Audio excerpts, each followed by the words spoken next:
Good afternoon, members of Spiritual Encrypted Encounters on Facebook and on YouTube. How's everybody's doing this evening? I hope everybody's doing fine. I'm just making a quick live feed. Everybody, got that. I need to buy me another phone. I had an accident with my phone.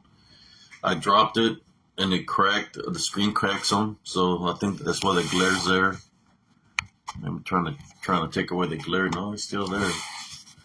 Doesn't matter how I put it. There's a glare right there on the right side. But I'm just gonna go with what I got right now.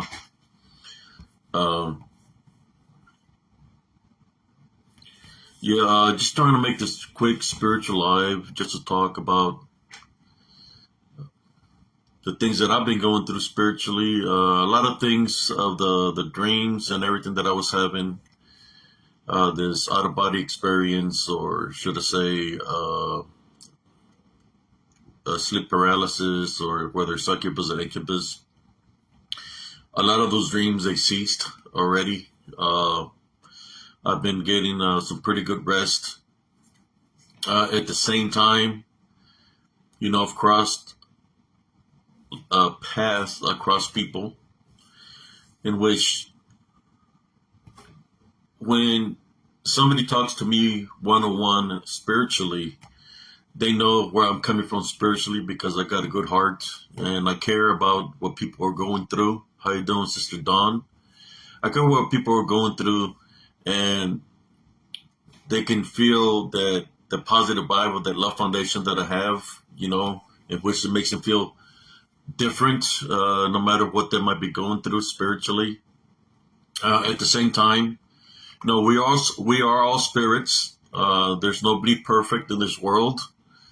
But you can tell the difference when somebody's doing works through a love foundation, because the feeling of feeling safe, or the feeling of angels being around, compared to when somebody's doing work, spiritual works, in a negative way, in which to them it's more of power, that they think that they have power because what they're affiliated with, and that they can show people certain things spiritually because of what they're affiliated with, in which it has nothing to do with God. It's because what they practice, whether they practice black arts, necromancy, sorcery, or whatever, you can feel the difference between crossing past somebody like me compared to somebody like that. And the difference is, like I said, you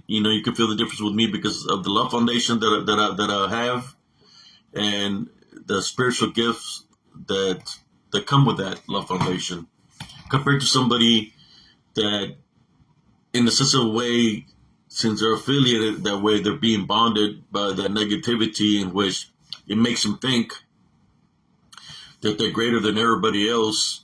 And, most likely that this negative energies, or whatever they're affiliated with, in some kind of way think that they have some kind of power, but they really don't.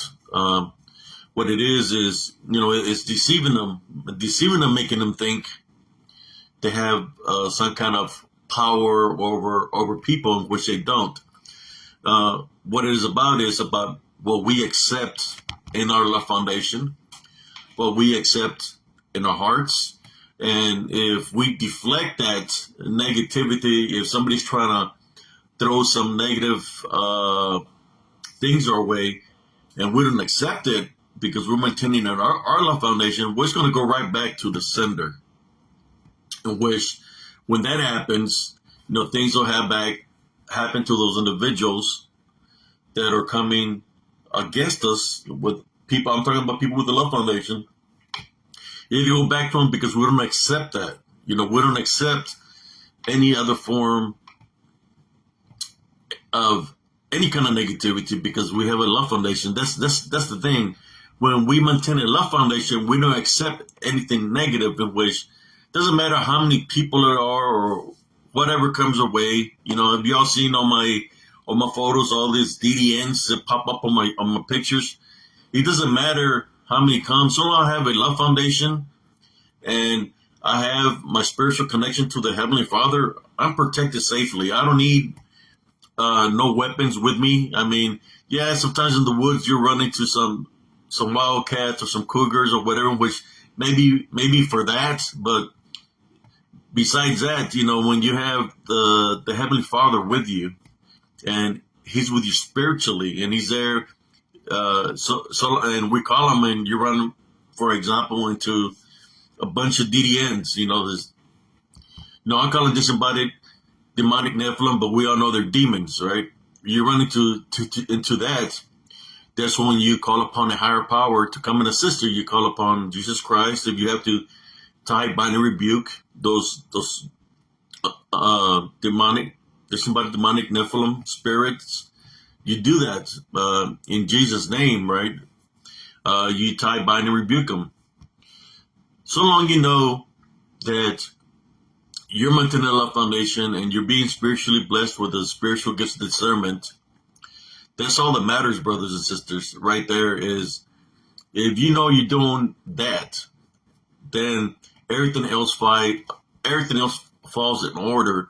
In which, when you run into an occasion like that, like what I run into when I go out there into Mother Nature, you know what to do, because your senses are going to warn you when something's trying to enter your foundation. Your spiritual senses are going to warn you when something's trying to enter your spiritual love foundation.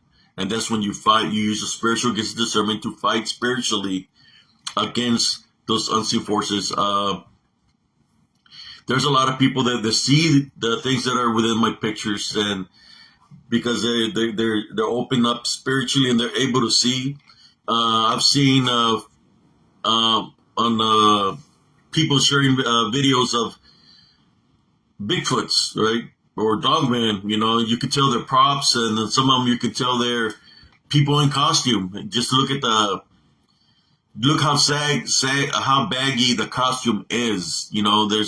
There's no form of muscle that would look like some kind of beast or nothing. It's just baggy. You could tell is a person in costume, and there's a lot of that going on right now, in which, to me, that's hurting the people in the cryptid community when you have so many hoaxers running around in costumes compared to the reality of how should I say, really encountering the DDN, the disembodied demonic Nephilim, because if they can get you to believe in them, then they're able to manifest more, to come out of the realm into our reality, and they're going to show you the true form, right? And which is not a good thing, because if you start believing in it, that's the opening that it needs to attack, right? So I'm reaching out here to all the people out there in the cryptid community that are hoaxing. Be careful what you're trying to do out there, because it might come back and haunt you, because this DDN are real and they're around you. When you're out there, just like when I go out there, I know they're around, but I prepare myself spiritually. I pray. I get ready spiritually, just like I'm ready now, right now, making this live feed. I prepare myself. So for all these hoaxers that are out there with their costumes and stuff, be careful of what you're doing, because that could be an opening for you to get spiritually attacked by this DDN out there. Like I said, they can manifest to what you believe in them, what power you give them, right? I hear it all the time when you got people saying that they communicate with them. I hear people say that they're friends. It doesn't matter if it's a Bigfoot, it doesn't matter if it's a dogman, it doesn't matter what kind of cryptid that they're talking about. The DDN don't care about what you call them or what you name them. But if you start believing in them and you're giving them power, they will use that and take advantage of that, and then they come and overwhelm you, in which it'll follow you home, and all this activity is going to start happening at your house because you believed in it, and by believing in it, it has attached itself to you, and it'll follow you to your house, in which activity or start happening in your home, or at the same time, like I said, they don't like human beings. They don't like us because we have a chance to make it to the kingdom of heaven. So they'll try to attach themselves to your body to attack you, to try to take you out from the inside out, because that's what they do. Whether you get sick or you start getting sicknesses, that's what they do. They'll attack you. You can say, when they attach themselves, is actually saying, possessing you in some kind of way. And they do that to destroy the body. And that's why you hear where a lot of people get sick or people wind up missing, because that's what they do. They destroy the host to collect the soul. That's what the DD and disembodied demonic Nephilim is, and what they do. And like I said, there's a lot of people that are hoaxing out there. When I place my pictures, I'm playing it. I place my pictures because of what I'm seeing. I know there's people that say there's pareidolia. I know people that say there's shadows, but there's a lot of people that understand about a love foundation, and they understand the battle of the balance. They understand all that. So they know that when I can understand maybe if some people will get lucky to get a picture or two, but in all my pictures that I take, you could see this beastly creatures that look like werewolf-like creatures, or sometimes they look like Sasquatches, right? Like Sasquatches, or they look like werewolf-like, and there's some that look kind of creepy also. But that's how what they are. The disembodied demonic Nephilim, when they were created as a Nephilim by the Watchers, they came in many shapes and forms. But when the flood came, they became the disembodied demonic Nephilim, because it became demons, right? They became demons. They roamed the earth. You could say they're affiliated with the 1/3 Legion that fell from the heavens to earth, but they're not fallen angels, because they're created by the Watchers. So they're like half-breeds or hybrids, right? Half-breeds, but they still have. Well, at that time they were like angelic, but then they became demonic. So that's why they're demonic. They don't have a body, but they have the abilities of, you could say, fallen angel, right? The demons, the Legion, they have those abilities because they're created by the Watchers. But that's what's around, brothers and sisters. I know the last video I made, I haven't gone back out there, but I had to stay away, because when you get too close to all that, and like I said, they're just waiting to attach themselves to you. You start feeling different, like your dreams start getting invaded. You're not feeling yourself, or things starts happening to you that you're like, something ain't right. But it's because we place ourselves out there on the line that way. But at the same time, we should know when enough is enough. There's numerous times that I say to myself, well, maybe I just need to stop doing what I'm doing, since I already got all this material and footage, and I've already placed it out there. Maybe it's time for me to just say, what, this is it. But then I think about, well, if I say that, then am I doing God's work? I believe by me doing this is awakening a lot of brothers and sisters that might not be awakened, but it's awakening them spiritually, for them to understand about the love foundation of what they're facing in reality, in spiritual, and the spiritual battle of this unseen war. So that's why I continue to do the works that I do. I know there's some, like I said, that think because they're affiliated with something else, they don't like someone like me, because I bring the truth out, but I'm going to continue to do the works that I do, because I believe that's what my mission here on earth is. Whether people want to meet me halfway and understand what I'm talking about, I'm just talking about my experiences, and what I cache on my live feeds when I go out there to Mother Nature and on my pictures. I've actually placed numerous pictures and short reels of this disembodied demonic Nephilim. And some of them you can see movement where they're opening their mouth and closing their mouth. You can see them. Blink their eyes as they're looking and stuff like that. But I'm going to continue to do the works that I do. Like I said, there's just a short video right now. I've been taking some time off for myself after last time I went out there. And I just wanted to make this quick video to let you know that I'm just, you could say,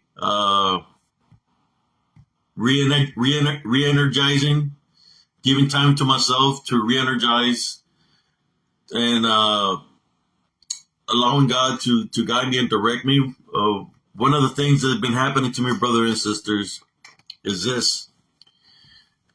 I've been watching, when I was watching TV the other day, I was watching a couple of series, and it's like, when you talk about deja vu, right?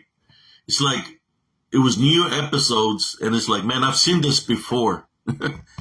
How can you see something before it was a new episode?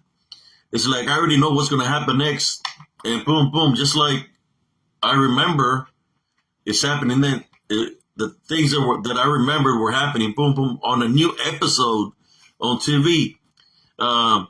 This unseen spiritual is very real. The veil is lifting.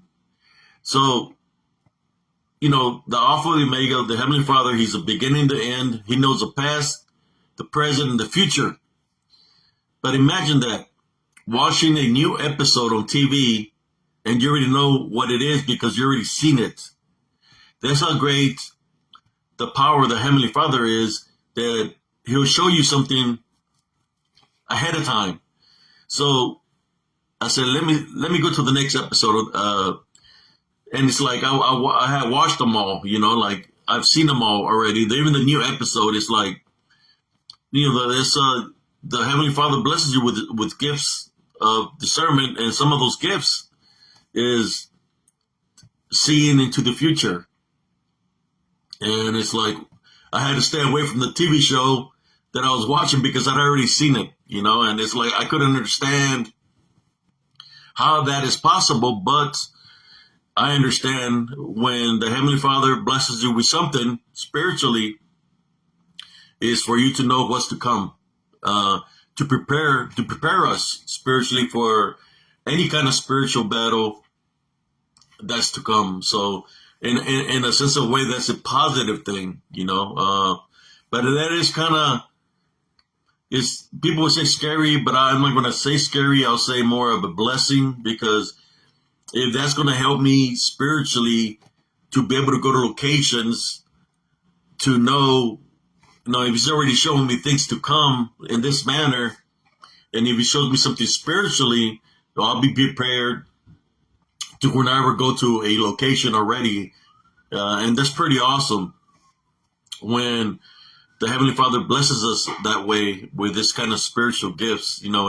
He's amazing. Like I said, the only way this can happen is through a love foundation and through forgiveness. The reason you have to forgive, because it'll cut any negative ties of anger, hatred, vengeance. That's why you forgive, which makes your love pure. When she makes your love pure, you're spiritually blessed with the spiritual gifts of discernment, in which you're able to fight spiritually, and be able to sing spiritually what's around you spiritually. I believe that's why I have all this imagery around me when I go out to Mother Nature, and I catch all these DDNs that are out there. I can sense them, or sometimes I can hear them, and there's times that they try to get my attention by making noises, but I don't give it the power by believing in it. That's one thing I learned for what happened to Elms Grove with me. To me, is not give power to anything like that. So when when you hear somebody knocking on a tree or somebody throwing a rock, even though you see the rock roll in front of you, don't give it power, but believe in it's somebody throwing the rock at you. Because if you believe in it's something, then it's going to get a little bit of power. If you hear a scratching sound, a banging sound, a knocking sound, don't give it power, especially if you know it's just you at your house and there's nobody else around there, because that's all the things that he uses to try to gain something over you spiritually. So don't give it power. If it shows itself at you spiritually. Don't give it power, but believe in something real, because it's just trying to find a spiritual opening to come into your foundation. I made the mistake. At that time, I wasn't that strong spiritually. I mean, I was strong spiritually because I would fight against it, but I didn't know what it was trying to do. You know, when it's kind of like when you get in a fight and you study your opponent, you study how they stand, and you study what how they move, to trying to find an opening to where the weakness is in their body. Well, in that sense of a way, I had to go through what I went through in Elms Grove to be able to understand this unseen spiritual battle with the DDN that I actually fought on spiritually. Imagine fighting something that had to reveal itself to you, and you give it some kind of power, but then it starts gaining more power over you because you gave it that belief that it was something real, right? So it starts getting power over you, and it's going to get stronger and stronger. It starts getting a strong hold on you because you give it that opening. So basically what I'm saying is I learned from what I went through in Elms Grove, and I know what to do. That's why I preach and talk about no matter what it does, don't believe in it. You hear people say they hear banging sounds on wood and they start banging.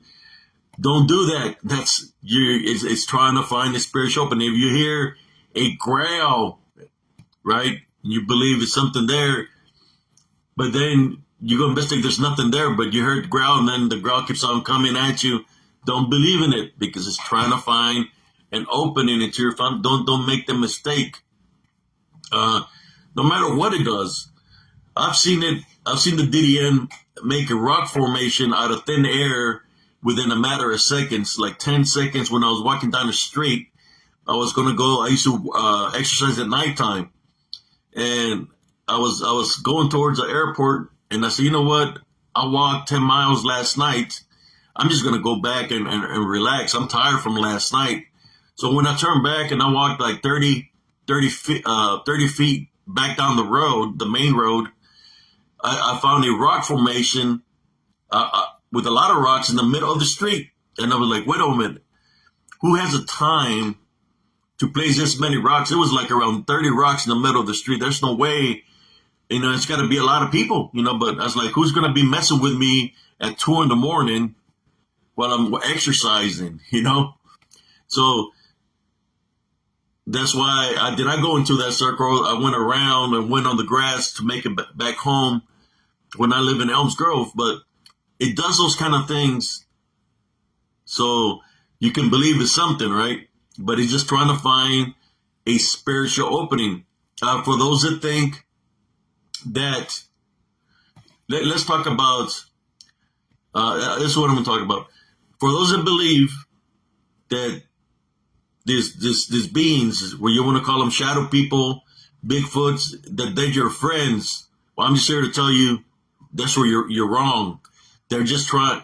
You might already be have a spiritual opening that's attached itself to you, and it's trying to bond you, pull you in deeper and deeper, so it can take control of your foundation, of your vessel. It's either going to use you to get others to believe in it, or it's going to use you, and once it's done with you, then it's going to attack your vessel, because the opening is there, that you believe in it's your friend, that you believe in it's shadow people, or believe in it's your friend, or that you have a dog man with a name, or you have a Bigfoot with a name, and it's already got you where it wants you. You need to break free from that. There's a way to test it, to test that theory out. You test this theory out when you see something that looks beastly, whether it looks like in the form of, you're saying it's people that say they see a shadow, or they see a Bigfoot, or they see a dog, and this is how you put it to the test. But the only way it can work if it's in true faith and true belief. You say, I tie, bind, and rebuke you in Jesus' name. And when you say that, if that shadow friend disappears, if that Bigfoot disappears, if the dogman disappears and vanishes in thin air, it's because it is not what it is pretending to be. That means it's a DDN, a disembodied demonic Nephilim. But when you brought Jesus into the picture, and you tied, bind, and rebuked it in Jesus, you had no choice but to go back to its realm, from the Sinai realm, hell realm. You had no choice but to go back because you tied, bind, and rebuke it in Jesus' name. So that goes out for anybody that's ever out there and it runs into something like that. Put it to the test. Tie, bind, and rebuke it in Jesus' name. And then you're going to know what you're dealing with, because I know that's what I did numerous times, and it just disappeared in thin air right there. That's why I knew that what I was dealing with was something from the hell realm, demonic realm. When I was battling in Elms Grove, and when I go out there doing my works. But anyways, brothers and sisters, that's all for right now. How you doing, Sister Victoria Moore?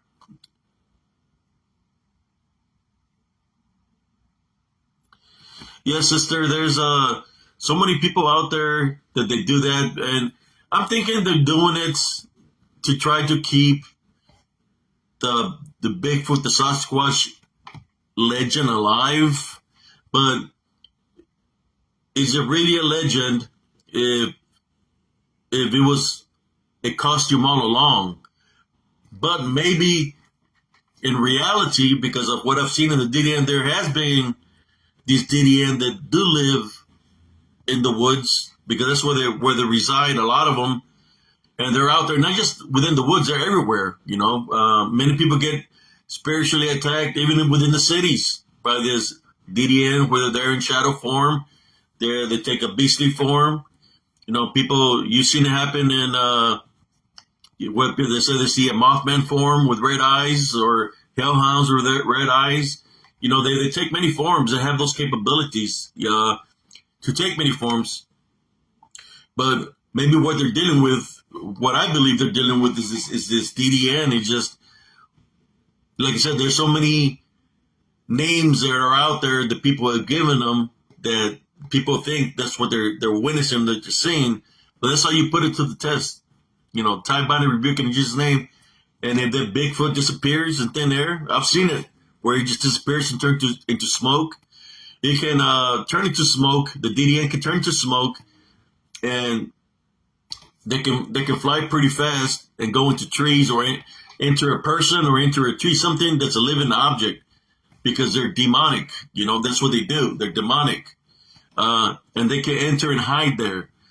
I used to see that happen in church, where I could see this smoke like beings, or disembodied beings, jumping up in the air in the church, going from person to person, entering the people's body. I've seen that happen in combat when I was in the military, where these demonic beings, disembodied demonic Nephilim, were jumping from person to person of the enemy, plus some of the soldiers that were on my side, where they were not acting themselves. They were changing their demeanor, but it's because they were being controlled by this disembodied demonic Nephilim.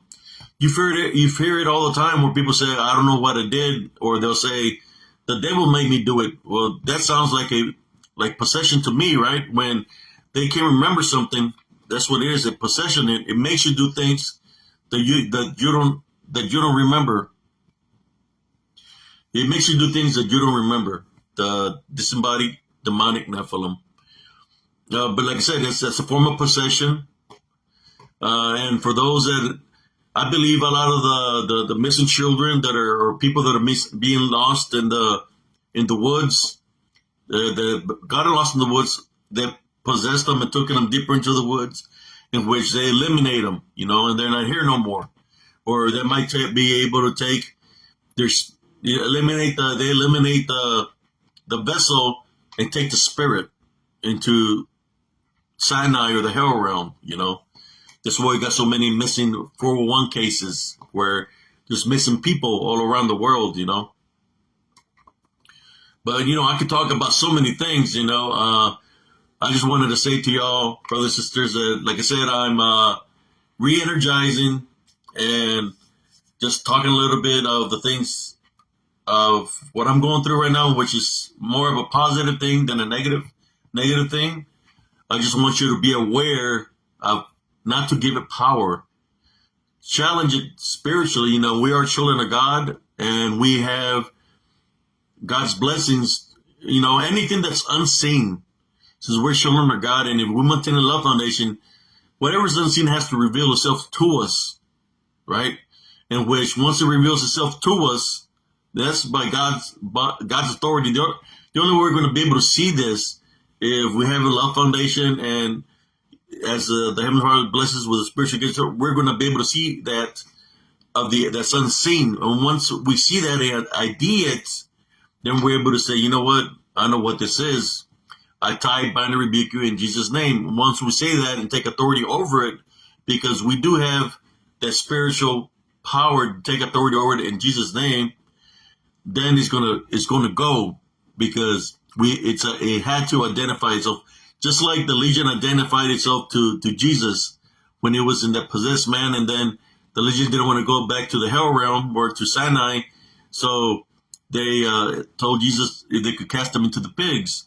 And that's just a way they ID themselves to us in their own kind of way, but we got to have the understanding and the awareness to want to know what we're dealing with.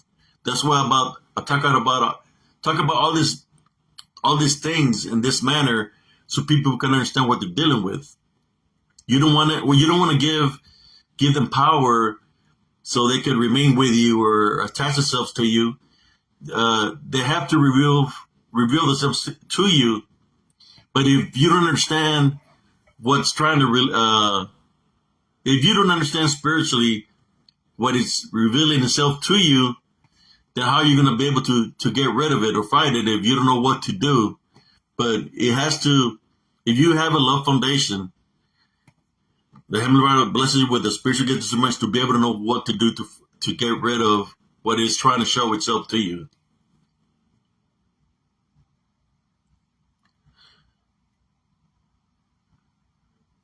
Yes, sister, they sure do. They do. They're always looking for a vessel to attack, whether it's a person that might have a drinking problem or a drug problem, or they just had they're sad because they lost a family member, or a person has anger or vengeance, and all those can be openings. There's so many openings that we can leave ourselves that we have to look at those whatever openings that we might have, and we have to forgive. That's what forgiveness is, a big part. Or we have to change your path in life. You could say, I need to cut down on the drinking. I need to cut down on the smoking or the doing of the drugs. If somebody's on drugs, I need to change my path, right? I need to change this because I don't want to leave a spiritual opening so I can get spiritually not just attacked or something attached, but possibly destroyed. And then if you have a family and you have loved ones, you got to protect your loved ones, right? So you have to be spiritual ready at all times, and pass the wisdom and knowledge to your loved ones. Maybe they might not understand right now, but this is what I do. I have it here on Spiritual Encrypted Encounters. Then I add this video to Spiritual Encrypted Encounters on YouTube. So if something were to ever happen to me, or it's my time to ascend or cross over, I'm leaving my spiritual wisdom and knowledge for my next of kin. He already knows where to find me. If something were to happen to me, you can always find me in Spiritual Encrypted Encounters and look at all my videos of what I'm talking about. Yes, I'm talking about you, son, Abram Sears Jr. And then you can find me on YouTube, where he's going to be able to find all this wisdom and knowledge that I'm passing on to him in this kind of way. I talked to him. He's still young. He's 21, but I know that one day that he's going to say, when I lost a loved one, I cannot remember her voice, but back in those days in '85, there really wasn't nothing. You had recordings. There wasn't no cell phone or nothing to remember your loved ones by, only pictures, right? But this is something new, in which this videos will be everlasting, in the sense that we're left here in this world, that somebody's going to run into this video 10, 20, 30 years later, and this is a video that's going to help them awaken spiritually and free themselves from whatever they might be going through. This is why I do this works, brothers and sisters. But anyways, thank you all for tuning in. God bless every single one of y'all. Love, light, and blessings to you and all your family members.